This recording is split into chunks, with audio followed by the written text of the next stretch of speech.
Kinetic theory of gas and radiation या चॅप्टरमध्ये आपणा सर्वांचं स्वागत आहे. तर आज आपण absorption, deflection and transmission of heat radiation बद्दल चर्चा करणार आहोत. या तारखेमध्ये आपण हीट जी आहे, हीट कशा पद्धतीनं ट्रान्सफर केली जाईल त्यासाठी आपण फिनॉमिनन पाहिले. तर पहिला जो प्रकार आहे ट्रान्सफर करण्याचा हीट, तर तो आहे कंडक्शन. 2 नंबरमध्ये आपण पाहिलं कॉन्व्हेक्शन आणि 3 नंबर रेडिएशन. तर पहिला जो प्रकार आहे कंडक्शन, एका ठिकाणी असणारी हीट एनर्जी आपण दुसऱ्या ठिकाणी ट्रान्सफर करतो आणि त्या ठिकाणी आपल्याला मटेरियल मीडियमची गरज आहे. अगदी सेम कॉन्व्हेक्शन हा जो प्रकार आहे, तर heat is transfer from one to another point, तर मीडियम इज नेसेसरी. आणि तिसरा जो प्रकार आहे तर radiation, heat can be transfer from one point higher temperature to lower temperature without medium. म्हणजे आपण मीडियम नसताना देखील हीट एनर्जी ट्रान्सफर करू शकतो. तर तो जो प्रकार आहे तो रेडिएशन. तर रेडिएशन मध्ये heat energy is carried by electromagnetic wave. Electromagnetic वेव्हच्या सहाय्याने आपण त्या ठिकाणी हीट एनर्जी ट्रान्सफर करतो. तर ह्या 3 पद्धतीमध्ये रेडिएशन जे आहे it is the faster process. मग हा जो चॅप्टर आहे आपला हीट रेडिएशन किंवा कायनेटिक थिअरी मध्ये आपण जी चर्चा करणार आहे, तर रेडिएशन बद्दल चर्चा जास्त करणार आहे आपण. म्हणजे एखाद्या बॉडी पाशी जी हीट एनर्जी आहे which is carried by electromagnetic wave, आणि त्यालाच आपण त्या ठिकाणी तर थर्मल रेडिएशन अशा पद्धतीने त्या ठिकाणी नाव देणार आहोत. मग ज्या विशिष्ट अशा बॉडीज किंवा रेडिएशन म्हणजे काय करतं, एखादी बॉडी आपण घेतली विशिष्ट अशा टेम्परेचरला, तर ती बॉडी कंटिन्युअस त्या ठिकाणी काय करते, तर एनर्जी ही इमिट करते आणि त्या प्रोसेसला आपण रेडिएशन किंवा त्यालाच नाव दिलं आपण थर्मल रेडिएशन. मग पुढच्या आर्टिकलमध्ये आपण या पद्धतीनं चर्चा करणार आहे की थर्मल रेडिएशन जी आहे ही कशा पद्धतीनं प्रोसेस आहे त्याची आपण चर्चा करू. तर नेक्स्ट आर्टिकल जे आहे तर या पद्धतीचं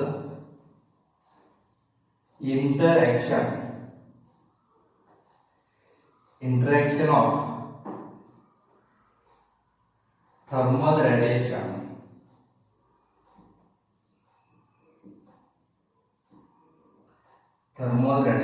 and matter.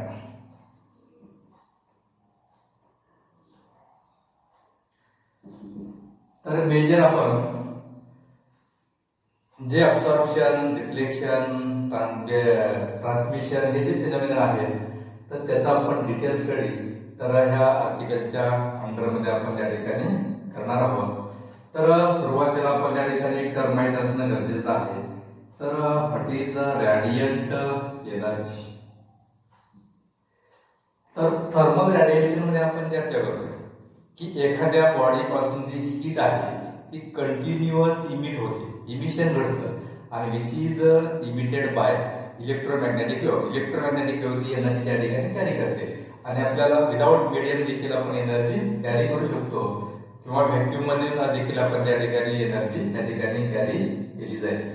तर रेडियंट एनर्जी म्हणजे काय, समजा एखादी विशिष्ट अशी बॉडी आहे, त्या बॉडीचं टेम्परेचर T असं आहे, म्हणजे त्या बॉडीच्या विशिष्ट अशी एनर्जी आहे आणि या बॉडी पासून बाहेर त्या ठिकाणी एनर्जी इमिट केली जाईल किंवा ट्रान्समिट केली जाईल, आणि ही एनर्जी जर इलेक्ट्रोमॅग्नेटिक वेव्हनं जर ही कॅरी केली तर अशा एनर्जीला आपण रेडियंट एनर्जी असं म्हणणार आहोत. मग या आर्टिकलमध्ये आपण एक विशिष्ट अशी आपण बॉडी घेतली आणि त्या बॉडीवर एनर्जी, रेडियंट एनर्जी आपण इन्सिडेंट केली. जिथे एक विशिष्ट असा सोर्स आहे आणि त्या सोर्स पासून आपण जी रेडियंट एनर्जी आहे तर Q एवढी एनर्जी आपण एखाद्या सबस्टन्सवर इन्सिडेंट केली. तर इथं काय घडणार आहे, तर काही प्रमाणामध्ये जी हीट एनर्जी आहे तर ती या पद्धतीनं रिफ्लेक्ट केली जाईल. रिफ्लेक्ट केलेली एनर्जी डिनोट करण्यासाठी आपण QR असं लिहिलं. काही प्रमाणामध्ये जी हीट एनर्जी आहे तर ती या पद्धतीनं त्या सबस्टन्स मध्ये ऍब्सॉर्ब केली जाईल, तर त्याला QA असं लिहिलं. आणि काही प्रमाणामध्ये जी हीट एनर्जी आहे तर त्या सबस्टन्स पासून अशा पद्धतीनं त्या ठिकाणी ट्रान्समिट केली जाईल, तर त्याला आपण QT असं. जी टोटल एनर्जी आहे तर ती अशा पद्धतीने आपण 3 भागामध्ये स्प्लिट अप होईल. आणि इथं आपण जर लॉ ऑफ कन्झर्वेशन ऑफ एनर्जीचा वापर केला तर असं लिहिता येईल, total energy Q is equal to QA plus QR plus QT. Equation number 1. नंतर इक्वेशन नंबर 1 ला आपण दोन्ही साइडला Q ने डिवाइड केलं, तर या पद्धतीने Q upon Q is equal to QA upon Q plus QR upon Q plus QT upon Q. तर Q अपॉन Q ची किंमत बरोबर या पद्धतीनं 1 अशी आली. 1 is equal to QA upon Q plus QR upon Q plus QT upon Q. Equation number 2 या पद्धतीने आहे. परंतु ज्या टर्म आहे तर त्याला आपण विशिष्ट असं डिनोट केलं, तर QA अपॉन Q, तर यासाठी सिंबॉल आपण त्या ठिकाणी A असं वापरलं. QR अपॉन Q साठी आपण सिंबॉल R असं वापरलं. आणि QT upon Q is equal to TR असं आपण त्या ठिकाणी सिंबॉल ठेवलो. आता ह्याचं परत आपण डेफिनेशन वगैरे पुढच्या भागामध्ये पाहणार आहोत. आता ह्या किमती आपण इक्वेशन नंबर 2 मध्ये ठेवल्या, तर 1 is equal to A plus R plus TR. therefore A plus R plus TR is equal to 1. Equation number 3. आता इथं जर पाहिलं आपण तर A म्हणजे काय, तर कोएफिशिएंट ऑफ ऍब्सॉर्प्शन, R म्हणजे कोएफिशिएंट ऑफ रिफ्लेक्शन आणि TR म्हणजे कोएफिशिएंट ऑफ ट्रान्समिशन. तर ह्या 3 कोएफिशिएंटची सम ही त्या ठिकाणी 1 अशी आहे. आणि मग या इक्वेशनचा आपण त्या ठिकाणी रेफरन्स घेऊन पुढे आपण कोएफिशिएंट आपण डिफाइन करू. तर सुरुवातीला आपण A हा डिफाइन करायचा आहे, तर त्यासाठी लिहिलं coefficient of absorption. Coefficient of absorption, तर त्याला आपण त्या ठिकाणी A असले. तर पहिला दुसरी नाव आहे त्यांची ऍब्सॉर्बिंग पॉवर, किंवा आपण त्याला म्हणतो कोएफिशिएंट ऑफ ऍब्सॉर्प्शन. आणि त्याचा जो फॉर्म्युला आहे तर A बरोबर QA अपॉन Q. तर त्यावरून आपला डेफिनेशन या पद्धतीने करता येईल. QA म्हणजे काय, amount of heat energy absorbed by that substance. Q म्हणजे काय, total amount of gradient heat energy incident on that surface. मग ह्या दोघांचा रेशो म्हणजे कोएफिशिएंट ऑफ ऍब्सॉर्प्शन. तर त्यामुळे तो असा डिफाइन करता येईल, coefficient of absorption of a body is defined as it is the ratio of amount of heat energy absorbed by that substance to total amount of heat energy incident on that surface. तर त्या पद्धतीने आपण coefficient of absorption हा त्या ठिकाणी define करता येईल. 2 number मध्ये आलो आपण coefficient of reflection. Coefficient of reflection, तर ह्याला रिफ्लेक्टन्स असं देखील त्या ठिकाणी म्हटलं जातं. R is equal to QR by Q. मग हा त्या ठिकाणी आपल्याला कोएफिशिएंट डिफाइन करायचा आहे. Coefficient of reflection of a body defined as it is the ratio of amount of heat energy reflected to total amount of heat energy incident on that surface. आणि 3 नंबरचा जो कोएफिशिएंट आहे तर तो आहे coefficient of transmission. आणि त्याचं symbol जे आहे त्याला आपण TR असं म्हटलं. तर तो TR देखील असा डिफाइन करता येईल QT by Q.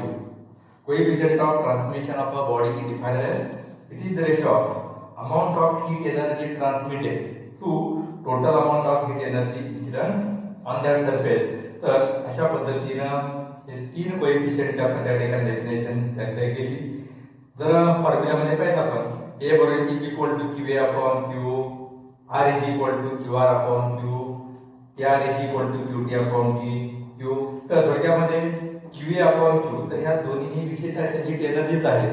तर दोन सिमिलर क्वांटिटीज आहेत, त्यामुळे याचे एक जर पाहिजे आपण तर एक असणार नाही, डायमेन्शन देखील असणार नाही. त्यामुळे याचे तीन कोएफिशियंट आहेत. It has no unit and dimensions.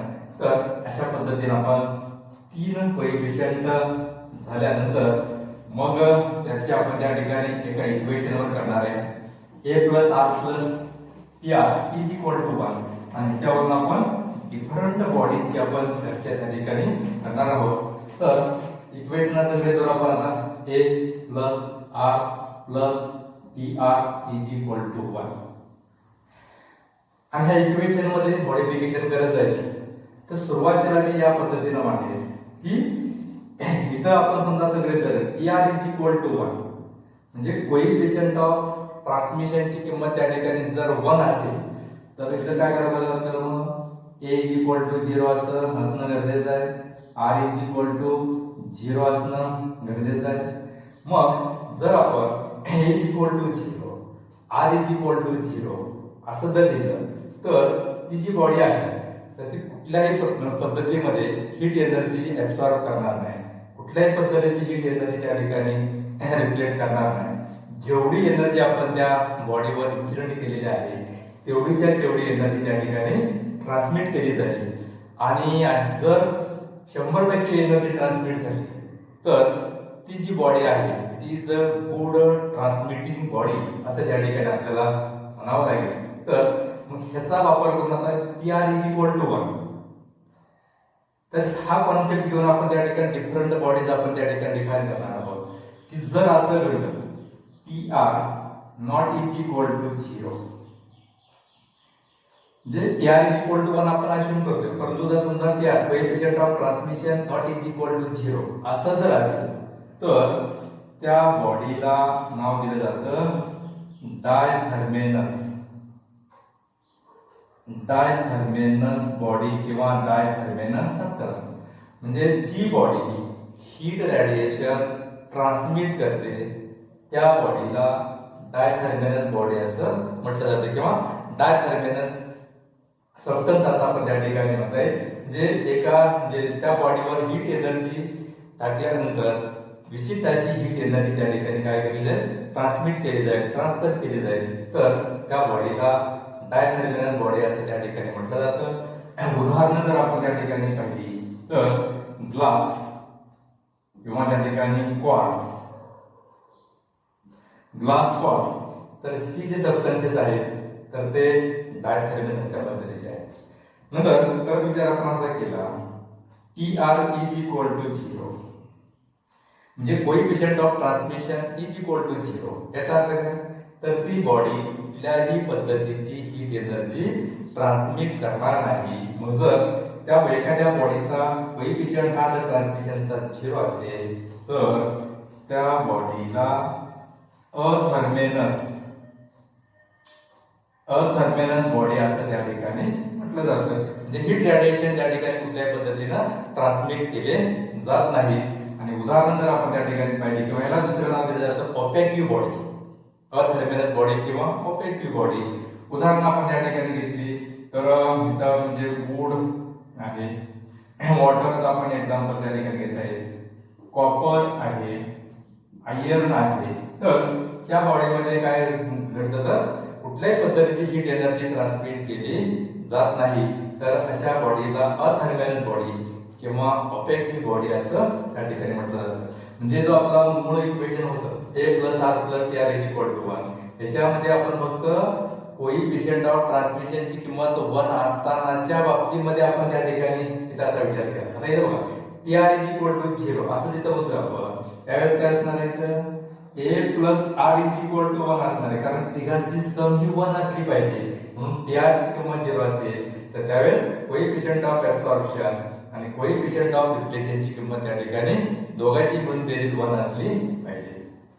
Number 2 मध्ये आपण असा विचार करू तर त्याबरोबर मला जर गणित धरले आता म्हणजे जर r इज इक्वल टू 1 असं म्हटलं आपण r इज इक्वल टू 1 असं कधी असणार आहे a इज इक्वल टू 0 आणि dr इज इक्वल टू 0 म्हणजे ज्या बॉडीचा कोएफिशियंट ऑफ ऍब्सॉर्प्शन ज्या ठिकाणी 0 असेल कोएफिशियंट ऑफ ट्रान्समिशन ज्या ठिकाणी 0 असेल त्यावेळेस तर कोएफिशियंट ऑफ रिफ्लेक्शनची किंमत 1 असते मग ज्या वेळेस r इज इक्वल टू 1 असं असेल तर ती बॉडी काय करणार आहे जेवढी हीट एनर्जी आपण त्या बॉडीवर इन्सिडेंट केली तेवढीच्या तेवढी ती विशिष्ट अशा पद्धतीने रिफ्लेक्ट करेल आणि तर ज्यावेळेस मग r इज इक्वल टू 1 असं असेल तर त्या बॉडीला गुड रिफ्लेक्टिंग बॉडी असं त्या ठिकाणी किंवा असं म्हटलं जाईल तर r इज इक्वल टू 1 तर अशी त्या ठिकाणी करता येईल नंबर 3 मध्ये आपण आता विचार करू एकदा ती r ची किंमत 1 ठेवली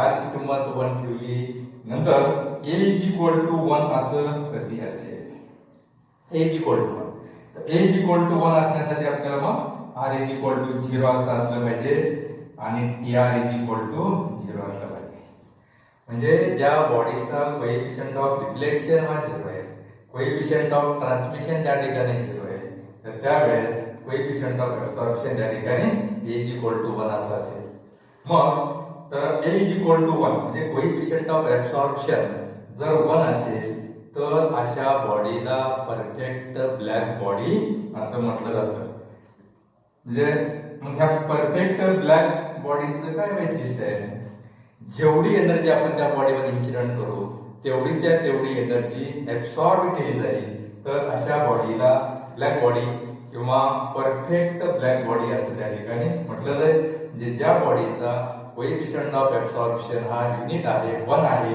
अशा बॉडीला परफेक्ट ब्लॅक बॉडी असं म्हटलं जाईल तर मग आपण त्या इंटरॅक्शन मध्ये आपण पाहिलं मग a plus r plus tr is equal to 1 आणि त्या संदर्भामध्ये तीन बॉडीचा विशिष्ट अशा पद्धतीने आपण त्या ठिकाणी इथे विचार झालेला आहे डायथर्मिनस बॉडी म्हणजे काय अथर्मिनस बॉडी म्हणजे काय ब्लॅक बॉडी म्हणजे काय तर ब्लॅक बॉडी मध्ये मग कोएफिशियंट ऑफ ऍब्सॉर्प्शनची किंमत त्या ठिकाणी 1 असली पाहिजे तर हाच रेफरन्स घेऊन आपण त्या ठिकाणी पुढे चर्चा करणार आहे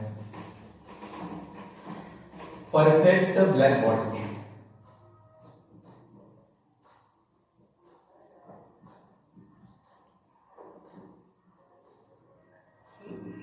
परफेक्ट ब्लॅक बॉडी आता ज्या ते केली आपण a इज इक्वल टू 1 असं असणारी बॉडी ज्या बॉडीचा कोएफिशियंट ऑफ ऍब्सॉर्प्शन हा युनिट आहे 1 आहे अशा बॉडीला आपण त्या ठिकाणी परफेक्ट ब्लॅक बॉडी असं त्या ठिकाणी म्हणता येईल मग ही जी बॉडी आहे व्यवहारामध्ये कुठली उदाहरण आहेत की ज्या बॉडीचा a इज इक्वल टू 1 असा आहे तर लॅम्प ब्लॅक जे आहे त्या ठिकाणी तर ती जो आहे तर त्या बॉडीमध्ये a इज इक्वल टू 1 अशा पद्धतीने त्या ठिकाणी घडेल तर मग परफेक्ट ब्लॅक बॉडीच्या थोडक्यामध्ये आपण कन्स्ट्रक्शनचा विचार त्या ठिकाणी करू नॉर्मली आणि पुढच्या भागामध्ये मग परफेक्टली म्हणजे नक्की त्या ठिकाणी काय त्याचं कन्स्ट्रक्शन करून आपण पुढे चर्चा करू तर a इज इक्वल टू 1 असणारी बॉडी म्हणजे परफेक्ट ब्लॅक बॉडी मग हे आपण त्या ठिकाणी समजून घेण्यासाठी विचार अशा पद्धतीने करू दोन बॉडीज आपण सेम डायमेन्शन असणाऱ्या एरिया असणाऱ्या आपण त्या ठिकाणी घेतल्या आणि त्या दोन्ही बॉडी विशिष्ट अशा पद्धतीने काय केले तर सारख्या टेम्परेचर आपण त्या ठिकाणी ठेवले दोन समान असणाऱ्या एरिया असणाऱ्या बॉडीज आपण त्या ठिकाणी घेतले आणि टेम्परेचर देखील सेम आहे आणि त्या बॉडीज आपण एकाच मटेरियलच्या घेतले एक जी बॉडी आहे तर त्या बॉडीला आपण आहे अशी त्या ठिकाणी ठेवली आणि दुसऱ्या बॉडीवरती काय केलं आपण विशिष्ट अशा पद्धतीनं कोटिंग केलं किंवा त्याच्यावरती लॅम्प ब्लॅक किंवा प्लॅटिनम ब्लॅकचं त्या ठिकाणी कोटिंग केलं आणि एक त्या ठिकाणी विशिष्ट अशी पॉलिश ठेवली आता पहिल्या बॉडीवरती किंवा ए बॉडीवर काय केलं आपण विशिष्ट अशी एनर्जी इन्सिडेंट केली किंवा अशी आणि तेवढी समजा आपण ह्या दुसऱ्या बॉडीवर बी वर देखील आपण तेवढीच एनर्जी आपण त्या ठिकाणी इन्सिडेंट करणार आहोत आता काय घडलं जी ए बॉडी आहे ज्याच्यावर आपण त्या ठिकाणी फक्त पॉलिश केलेली आहे ती बॉडी काय करणार आहे विशिष्ट अशी एनर्जी क्यू डॅश एवढी एनर्जी त्या ठिकाणी विशिष्ट अशी ऍब्सॉर्ब करणार आहे आणि तेवढीच एनर्जी काय केली जाणार आहे त्या ठिकाणी इमिट केली जाणार आहे. म्हणजे थोडक्यात काय होईल की पॉलिश केल्यामुळं क्यू पैकी कमी प्रमाणामध्ये एनर्जी ऍब्सॉर्ब केली जाईल आणि जेवढी ऍब्सॉर्ब केली तेवढीच एनर्जी त्या ठिकाणी इमिट केली जाईल, कारण त्या बॉडीचं टेम्परेचर त्या ठिकाणी सेम राहिलं पाहिजे. जेवढी घेतली तेवढी जर इमिट केली तर टेम्परेचर सेम राहील. आता जर इथं आपण बी बॉडीमध्ये विचार केला तर ही जी बॉडी आहे तर क्यू एवढी एनर्जी आपण त्या म्हणजे बॉडीवर इन्सिडेंट केली. फक्त हा जो सरफेस आहे तो आपण लॅम्प ब्लॅकनं कोटिंग केला की ज्याचं प्रॉपर्टी आहे A = 1. जेवढी एनर्जी आपण इन्सिडेंट करणार आहोत तेवढीच्या तेवढी एनर्जी ऍब्सॉर्ब केली जाईल. म्हणजे A च्या तुलनेमध्ये B body more heat energy absorb करेल आणि मग जर टेम्परेचर कॉन्स्टंट ठेवायचं असेल तर तेवढीच एनर्जी त्या ठिकाणी त्या बॉडीनं इमिट केली पाहिजे तर टेम्परेचर कॉन्स्टंट राहील. मग बी बॉडीमध्ये काय केलं बा, मोर हीट एनर्जी ऍब्सॉर्ब केली आणि मोर हीट देखील त्या ठिकाणी इमिट झाली. म्हणजे कोएफिशियंट ऑफ ऍब्सॉर्प्शन देखील त्या ठिकाणी ऍब्सॉर्बिंग एनर्जी देखील मोर आहे आणि इमिशन देखील मोर आहे. थोडक्यात काय आपल्याला त्या ठिकाणी फायनल स्टेटमेंट देत आहे तर ज्या बॉडीमध्ये ऍब्सॉर्बिंग प्रॉपर्टी मोर आहे त्याच्यामध्ये एनर्जी इमिट करण्याची ऍबिलिटी देखील त्या ठिकाणी मोर आहे. म्हणजे गुड ऍब्सॉर्बर्स आर गुड इमिटर्स असं या ठिकाणी होईल. आता पहिल्या केसमध्ये पाहिलं एनर्जीच कमी लेस ऍब्सॉर्ब केली तर लेस त्या ठिकाणी इमिशन झालं. तर अशा पद्धतीने मग ब्लॅक बॉडीमध्ये आपल्याला पाहिलं की जर एखाद्या बॉडीचा सरफेस हा लॅम्प ब्लॅकनं कोटिंग केला तर आणि त्या बॉडीवर एनर्जी इन्सिडेंट केली तर जेवढी एनर्जी आपण इन्सिडेंट करू तेवढीच्या तेवढी एनर्जी त्या ठिकाणी ऍब्सॉर्ब केली जाईल. तर हा थोडक्यामध्ये त्या ब्लॅक बॉडीचा कॉन्सेप्ट झाला. आता जे उदाहरण तुम्हाला सांगितले मी लॅम्प ब्लॅक किंवा प्लॅटिनम ब्लॅक, एकदा एनर्जी इन्सिडेंट झाल्यानंतर इन्सिडेंट होणाऱ्या एनर्जीच्या जवळजवळ 97% एनर्जी ही एका इन्सिडेंटला ऍब्सॉर्ब केली जाते. म्हणजे फक्त 3% जी एनर्जी शिल्लक राहील आहे तेवढी त्या ठिकाणी तर ती म्हणतोय आपण की A = 1. जेवढी एनर्जी आपण इन्सिडेंट करू तेवढी 100% ऍब्सॉर्ब केली पाहिजे. परंतु नॉर्मली जे आपल्या व्यवहारामध्ये बॉडीज आहेत तर तिथं 97% त्या ठिकाणी ऍब्सॉर्प्शन केलं जातं. मग जर आपण एखाद्या बॉडीला परफेक्टली ब्लॅक बॉडी असं म्हणायचं असेल किंवा प्रॅक्टिकल बॉडी आपल्या त्या ठिकाणी कन्स्ट्रक्शन करायची असेल तर फेरी या सायंटिस्टनं त्या ठिकाणी काय केलं, एक बॉडीचं त्या ठिकाणी आपल्याला कन्स्ट्रक्शन दिलं आणि ते आपण त्या नेक्स्ट आर्टिकल मध्ये चर्चा करू.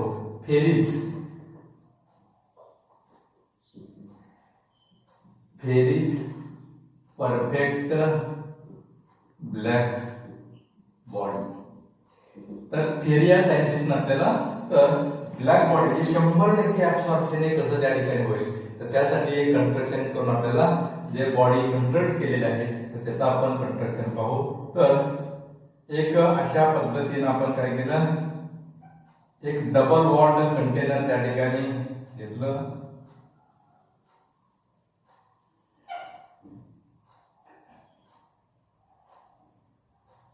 डबल वॉल्ड कंटेनर नंतर हा जो बाहेरचा भाग आहे त्या ठिकाणी कंटेनरचा किंवा ह्या दोघांच्या मध्ये जो आहे तर याला नाव दिलं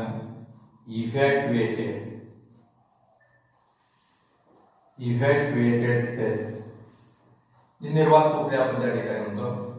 नंतर हा जो त्या ठिकाणी बाहेरचा सरफेस आहे, हा बाहेरचा सरफेस जो आहे तो विशिष्ट अशा पद्धतीनं पॉलिश केला. याला नाव आपण त्या ठिकाणी दिलं सिल्वर पॉलिश्ड सरफेस. नंतर आतल्या साईडचा जो त्या ठिकाणी वॉल आहे किंवा त्याच्यावर काय करायचंय तर विशिष्ट अशा पद्धतीनं लॅम्प ब्लॅक जे कोटिंग करायचंय ब्लॅक बॉडी होण्यासाठी. तर अशा पद्धतीने आपण त्या ठिकाणी विशिष्ट असं कोटिंग केलंय आणि हे जे कोटिंग आहे तर ते लॅम्प ब्लॅक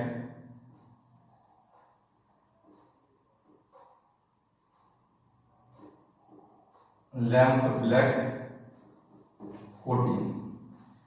नंतर या भागामध्ये लहानचं ओपनिंग आहे, त्याला म्हटलं जातं अपर्चर. नंतर अपर्चरच्या बरोबर याच भागामध्ये काय केलं तर एक असा प्रोजेक्शन त्या ठिकाणी आहे आणि याला म्हटलं जातं कोनिकल प्रोजेक्शन.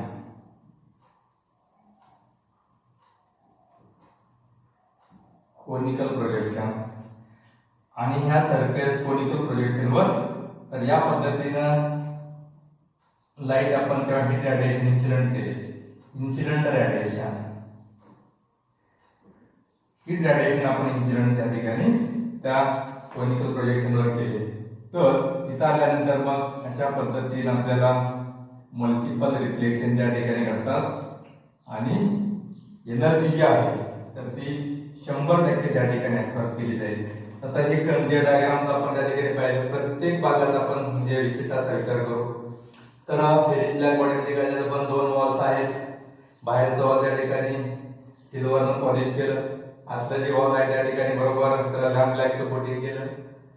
इथं ओपनिंग आहे तर अपर्चर म्हटलं जातं. त्याच्याबरोबर अपोजिट साईडला कोनिकल प्रोजेक्शन आहे. मग लाईट इन्सिडेंट केली जाते. इन्सिडेंट केल्यानंतर ती लाईट बरोबर त्या कोनिकल प्रोजेक्शनवर त्या ठिकाणी इन्सिडेंट होईल. कोनिकलचं फंक्शन काय की लाईट इन्सिडेंट झाल्यानंतर ती जी लाईट आहे तर लगेच त्या ठिकाणी म्हणजे मागच्या साईडला त्या ठिकाणी किंवा करेक्ट बॅक साईडला अशी त्या ठिकाणी जाऊ नये. त्यामुळे आता कोनिकल प्रोजेक्शन आहे. एकदा लाईट इन्सिडेंट झाल्यानंतर एका इन्सिडेंट मध्ये 97% ऑफ हीट इज ऍब्सॉर्ब. आता जी परत 3% राहणार तर ती देखील त्या ठिकाणी परत दुसऱ्या इन्सिडेंटचा देखील त्या ठिकाणी राहिल्या 3च्या 97%. परत आणखी जी थोडीफार राहिल्या त्याच्या 97%. अशा पद्धतीनं मल्टिपल रिफ्लेक्शन होऊन तर 100% एनर्जी ऍब्सॉर्ब केली जाईल. तर this is the perfectly black body. आणि मग त्या परफेक्टली ब्लॅक बॉडीमध्ये इफेक्टिव्ह बॉडी त्याला म्हणायचं जे अपर्चर आहे जे ओपनिंग आहे it is the effective area of the perfectly black body. तर अशा पद्धतीनं फेरीनं परफेक्टली ब्लॅक बॉडीचं कंस्ट्रक्शन केलेलं आहे.